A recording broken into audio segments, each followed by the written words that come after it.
restarted, facing every photo they've taken. Space tree flying through the skies and battles happen everywhere.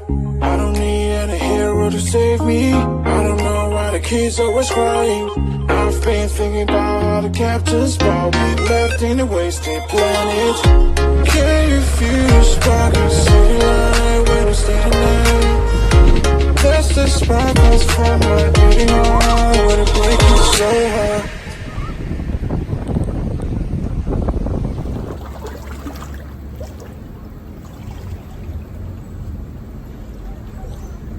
Bonsoir les amis, j'espère que vous allez bien. Je vous mets à la suite des petites vidéos, notre petit groupe d'indigènes et de représentants syndicaux, d'associations, etc. Et notre éco-village et notre ONG, Agence da Playa, notre temple a pu rencontrer le président Lula. Donc voilà, donc nos couleurs, elles sont portées haut et fort. C'est bien dans un cadre qui nous est plutôt favorable, puisqu'à Luxembourg, les autorités luxembourgeoises, enfin des mafieux intérieurs des autorités luxembourgeoises, c'était lié au réseau bolsonariste, de génocidaires, de mafia, etc. Alors c'est toujours intéressant de voir les liens des autorités luxembourgeoises avec la mafia brésilienne, avec les réseaux pédophiles transatlantiques, et puis de voir que le trafic d'argent sale du Brésil va bien vers Luxembourg, et que Luxembourg est partie prenante eh bien, des misères du peuple brésilien, c'est-à-dire sans l'existence de ces misérables êtres que sont les gens qui font fonctionner le système luxembourgeois, et c'est en grande majorité plus des luxembourgeois, eh bien les peuples seraient heureux. Il y a vraiment un pays où ça va pas dans son activité bancaire, ça va pas dans son activité fiscale, ça va pas dans ses activités de police, ça va pas dans la tête des personnes des écoutes, et avec des obsessions d'ailleurs, je vous l'ai dit tout à l'heure, c'est des gens qui ont eu des obsessions, en particulier avec des conventions mentales obsessionnelles sur mon argent et mes poches de colostomie. Ça a l'air de les perturber. En réalité, c'est eux qui se sont vendus comme des putes au système et puis qui sont dans la merde, et ils auraient envie que ça serait moi qui... Je sais pas très bien ce qui se passe dans la tête, c'est toujours très difficile de savoir ce qui se passe dans la tête de cas psychiatriques comme ces gens-là. Vous avez eu une vidéo aujourd'hui sur les 15 techniques qui sont utilisées par la psychotronique. Vous avez mis une autre vidéo sur les échelles de traitement sadique, de perversité mentale qui sont utilisées à l'intérieur de la police luxembourgeoise. Et généralement dans certains services de l'OTAN, pas tous, mais là c'est vraiment du bas de gamme, c'est de la petite frappe, c'est des gens qui s'attaquent à des gens comme moi qui sont intelligents, libres et bienfaisants, et ils cherchent des gens qui sont complètement esclaves, malfaisants et d'une bêtise absolue. La preuve, ils veulent là, ils veulent se mettre des implants là, ils vont avoir le Neuralink, voilà. Enfin c'est vraiment voilà. Vous connaissez toute l'histoire. Ils vont aller sur Mars avec Elon Musk, hein. C'est-à-dire que ils en ont trouvé une collection. Je dois dire qu'ils ont dû faire la tournée des bistrots pour les trouver, ceux-là. Enfin, maintenant, ça s'appelle plus des bistrots, ça s'appelle des jeux vidéo et des McDo, mais c'est à peu près le même niveau. Voilà. En attendant, on a de bonnes nouvelles. On vous met ça à la suite. Bien, notre très bon président du Brésil, le président Lula. Sachez aussi que la technologie ARN est en voie d'être définitivement interdite au Brésil à cause de ses effets secondaires, et tant mieux. On va pouvoir retourner à une vaccination normale et avoir tous les bénéfices de la médecine, et on en a vraiment besoin ici d'avoir une très bonne médecine avec le retour des Cubains. Voilà, donc que des bonnes nouvelles pour nous. Je dois dire qu'on a passé 3 jours formidables.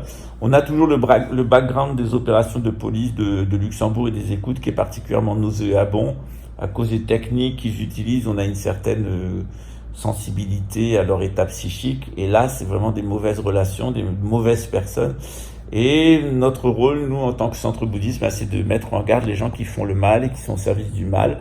Ça finira mal dans cette vie, ça sera encore pire dans celle d'après. Et bon, c'est un choix. Hein. Voilà. En tout cas, que des bonnes nouvelles, et puis on vous embrasse bien fort. Bien. Vamos ouvir a paixão dos baianos, a paixão do Brasil.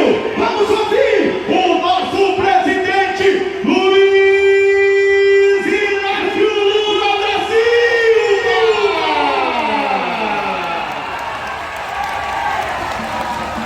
Eu vou contratar esse locutor para trabalhar comigo em Brasília.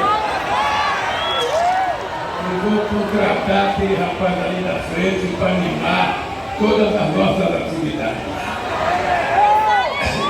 Queridas companheiras e queridos companheiros, eu queria primeiro cumprimentar o nosso querido companheiro jovem governador da Bahia, o governo Jerônimo, a quem eu quero ajudar, para quem...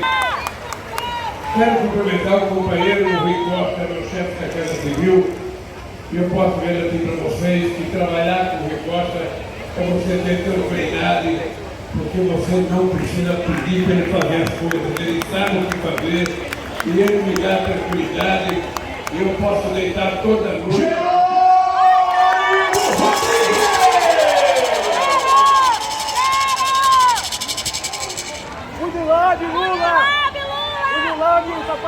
Boa tarde, Santo Amaro. Presidente, nós celebramos em 2023 por 2 vezes, peço permissão aqui para os meus companheiros de outros estados, para dizer que por 2 vezes a Bahia caminhou para construir a independência do Brasil. 1823, o 2 de julho, foi a marca mais forte de quando o último português deixou as terras brasileiras. Passados 200 anos, novamente, no dia 2 de outubro, presidente, 2 de outubro, e depois no dia 30 de outubro, o Brasil viu novamente uma construção da independência do Brasil, e a Bahia participou de forma ativa. Hoje, dia 14, somos nós que viemos aqui agradecer ao Senhor a sua disposição, enquanto todos os brasileiros, seguindo a sua orientação, acorde de manhã e tenham que botar no prato os seus... Ô Wellington, quem tem fome não dorme, não consegue dormir. Quem tem fome não sonha, não tem forças para o trabalho, não tem esperança. Esse projeto, Lula, é o nosso projeto. E hoje aqui na Bahia, você traz de volta um outro sonho, uma outra esperança, a da casa própria. Muita gente também, como a senhora, mãe de Gabriel, que recebeu agora há pouco para nós, dizia para nós: eu nunca tive uma casa própria, eu não tinha dinheiro para pagar o aluguel, e eu tenho 2 filhos, mudei sempre de casa, porque o aluguel subia. A chave aqui em Aparecida de Goiás.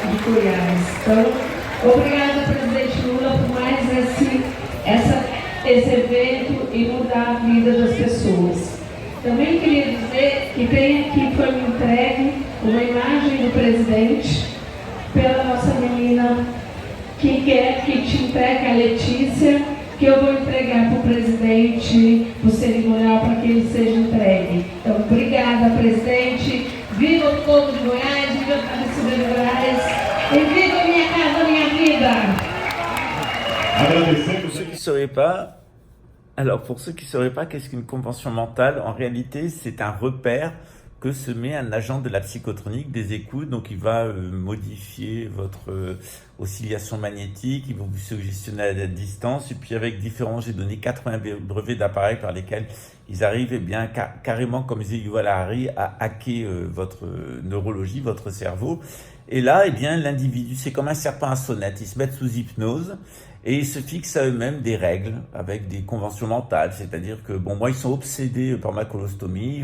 Ils sont complètement dans la merde à Luxembourg. Donc, ils veulent que je sois dans la merde. Leur rêve, c'est que j'ai plus de poche de colostomie. J'ai plus d'argent, alors je me suicide. Voilà, là, voilà. J'ai fait pas mal de vidéos pour vous expliquer comment ils fonctionnaient mentalement.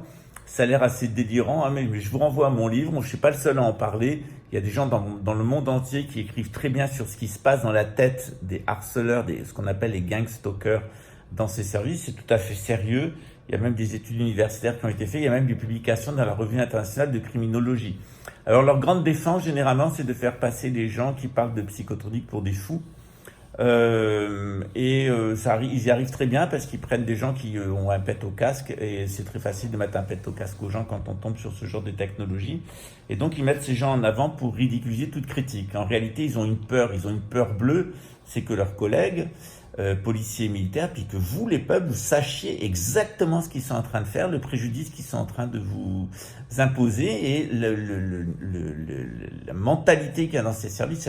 C'est des ordures, hein, il n'y a pas d'autre mot, c'est vraiment des individus qui sont au niveau zéro, au degré d'inhumanité, en aveuglement complet par rapport à ce système, qui pensent toujours à gagner de l'argent, à avoir de la promotion, qui ne veulent pas se retrouver dans la merde et qui sont prêts à tuer n'importe qui. C'est exactement de la mentalité de nazis, de bolcheviques, de nouvel-ordristes. C'est exactement le même profil psychologique que de ce qu'on appelle les chiens de l'histoire. Voilà. Je referai des vidéos sur la psychotronique, vous verrez, c'est très très bien documenté. Et surtout, eh bien, quand je parle de différents sujets, moi je m'appuie sur des études universitaires, sur des grandes revues internationales, sur des gens sérieux, et j'évite de trop parler de ma propre expérience parce que ça paraît toujours un peu délirant de l'extérieur quand on a été une cible comme je le suis. Mais je pense qu'il y a de plus en plus de gens qui sont fait harceler dans le cadre de la crise Covid et que petit à petit, c'est tellement grossier, c'est tellement caricatural, c'est tellement violent. Il y a un tel mépris derrière, c'est tellement désinhibé maintenant ces tactiques de manipulation que je pense que maintenant les gens ont compris que c'était un sujet tout à fait sérieux. Voilà. Bonne nuit les amis.